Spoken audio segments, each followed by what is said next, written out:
अब देखिए uses of single entry system. अब सिंगल एंट्री सिस्टम कहां कहां इस्तेमाल किया जाता है? Uses of single entry system are as follows.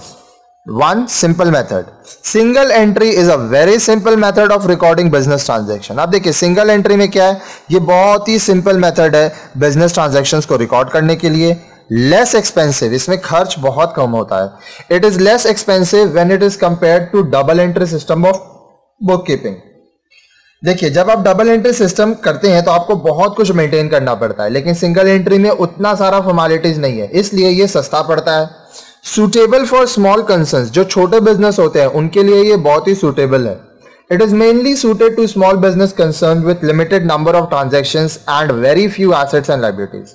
जब आपका एसेट्स एंड लायबिलिटी बहुत कम होगा, जब आपका ट्रांजैक्शंस बहुत लिमिटेड है, तब आप सिंगल एंट्री सिस्टम से काम चला सकते हैं। No need of knowledge of principles of book of keeping. Under single entry system, accounting records can be easily maintained as their maintenance does not require knowledge of the principles of book keeping.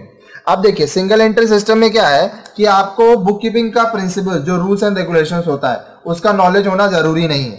ठीक है, तो ये आप आसानी से बना सकते हैं। इजी टू असर्टेन प्रॉफिट और लॉस, आपका प्रॉफिट और लॉस आसानी से निकल जाता है। असर्टेनमेंट ऑफ प्रॉफिट और loss is much easier, profit और लॉस निकालना बहुत आसान है।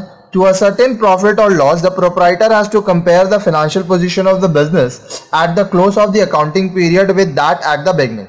तो प्रॉफिट एंड लॉस के लिए जो प्रोप्राइटर है, जो मालिक है, वो क्या करता है, उसका फाइनेंशियल पोजीशन जो एंड ऑफ द पीरियड है, अकाउंटिंग पीरियड जब खत्म हो रहा है, उसको वो मिलाता है बिगनिंग से। जब वो डिफरेंस देखता है तो उसको पता चल जाता है कि वो प्रॉफिट में है या लॉस में है। ठीक है, अब ये सारे के ऊपर सारा कॉन्सेप्ट लेके हम लोग आगे सम्स करने वाले हैं। अभी थ्योरी पार्ट है, एग्जाम में आप ये सब पॉइंट्स यूज करेंगे और अंदर में खुद से बना के लिख सकते हैं। अगर आप खुद से बना के नहीं लिख सकते तो आप इसको नोट डाउन करके याद कर लीजिए।